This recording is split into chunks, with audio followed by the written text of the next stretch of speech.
Hello guys, so today we are here to solve a very interesting problem. Convert binary number in a linked list to integer. This problem is actually very interesting and that's why I'm making a video on this problem. So the problem heading itself says convert binary number in a linked list to integer. Now binary number in a linked list, what does that even mean? See, we'll go little deep into this problem statement and then we'll try to understand what do they mean by binary number in a linked list. So in this, as usual, they are mentioning a linked list.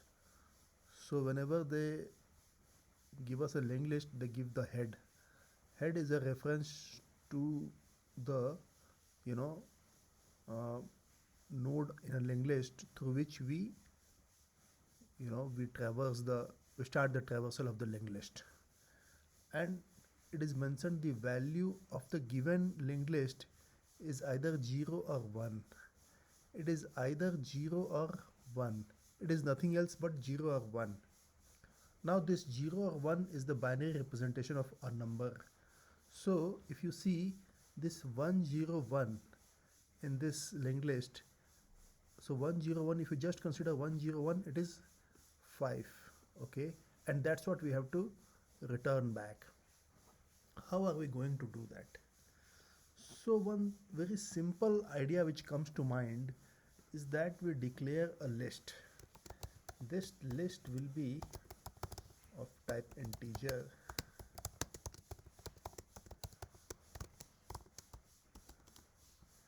and then we will take this head of the linked list, and since we are not going to do any mutation on this head, we can go ahead with this. And now we are entering the while loop. In the while loop, at the entry itself, we are specifying the condition that head should not be null. So when head is not null, we can access its value. If head is not null, we can access this head.val. And accessing this head.val, what we will do, we will store it in this list.add head.val. Okay, and after doing this, what we will do that we will go to the next node. How can we go to the next node? By calling head.next and storing that in the head reference. Okay, so now we have stored all the values of the linked list. This while loop will keep on going to the next node and taking the value of that node and storing that in the list. So if you want to check like whether it is actually doing that or not, what we can do, that we can create a test case here, just like the earlier ones.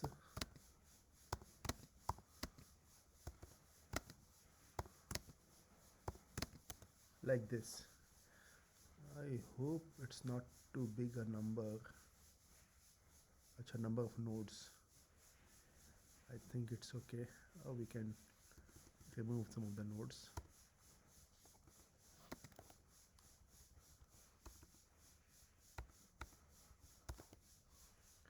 Like this. Okay. Okay. Okay. And let me just output the value of the list.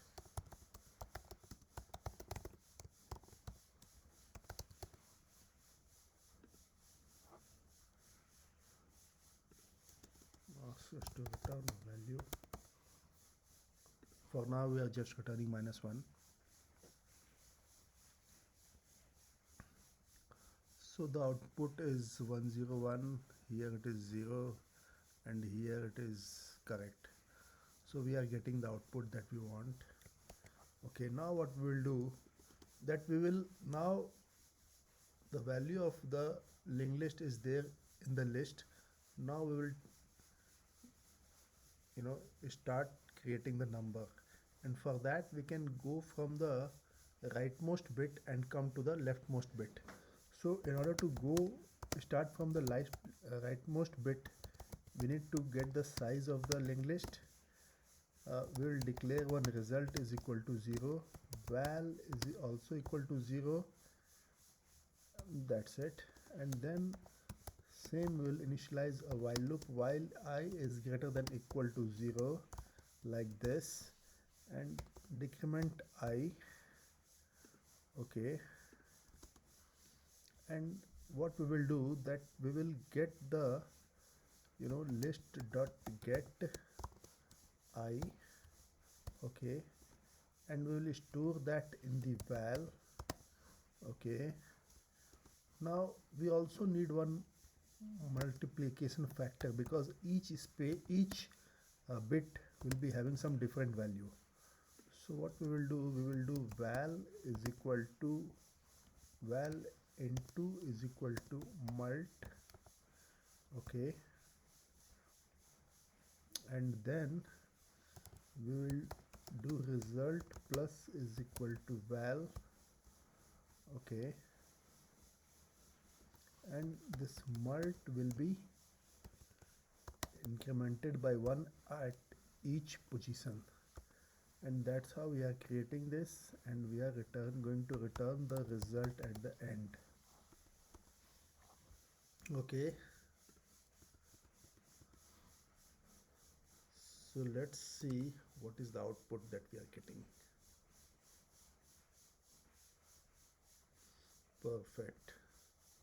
So in this case the output is 167. So seeing this solution, let me just submit it.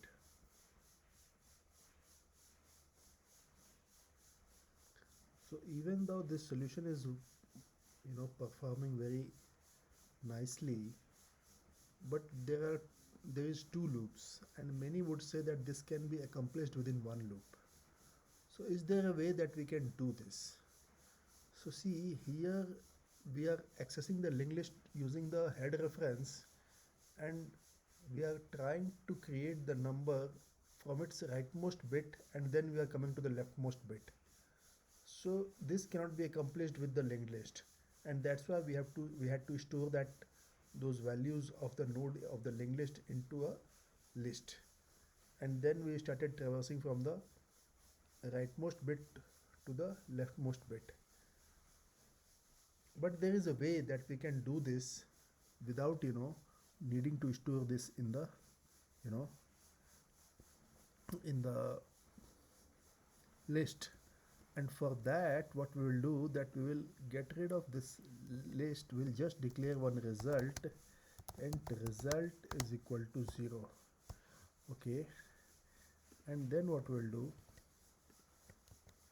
so since head is equal to null, what we will do, that we will take the value. So we'll take one val is equal to head dot val. So since head is not equal to null, we can definitely dereference the head reference and get what the value is stored in that.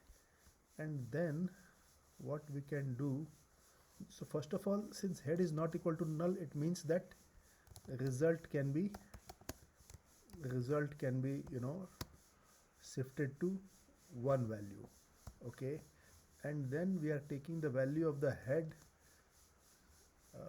What we can do, you can just add result plus equal to head dot val, and then what we can do, that we can do head is equal to head dot next. Okay, like this, and then we are returning this result. So this is also a way to solve this problem. I hope this idea is clear. We are starting from the head node, and then we are going towards the end of the list, and this is how we are traversing this.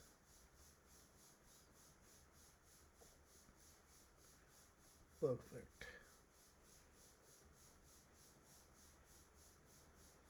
So this is also one way to solve this problem. So in this, we are progressing in this method. What we are doing, we are progressing to the linked list node by node, and very existence of a node tells very existence of the reference of a node head is not equal to null. It gives us a guarantee that we can shift the result value left shift the result value by 1 point. Okay, and that's what we are doing at the very first line inside the while loop. And then we are, you know, taking the value inside that node referenced by head and adding it to the result value. And after that, taking that value and adding it to our result, we are performing this head next. Okay, so this is the way we are creating this number. But since, see, this line, this shift, what this line is doing, that we are shifting the result with one place, so the LSB becomes 0. Okay, and since it is 0, and head dot val can be either 0 or 1. Okay, so head dot val can be either 0 or 1. So we can do result or is it head dot val. So if it is 0, if head dot val is 0, and results least significant bit is always 0. So if it is 0, 0 or 0 is always 0. Okay, so we can write this down. 0 or 0 is equal to 0, and 0 or 1 is equal to 1. 1 or 1 is equal to 1, all the cases. So this insight helps us to change this plus from plus operation to or operation. And if you see, if I run this, it is going to be accepted. Perfect. And now let me submit this. This also is going to be accepted. Sublime, sublime. This solution is absolutely divine. With this, I'm thanking you. Thanks a lot. Happy coding. Best wishes.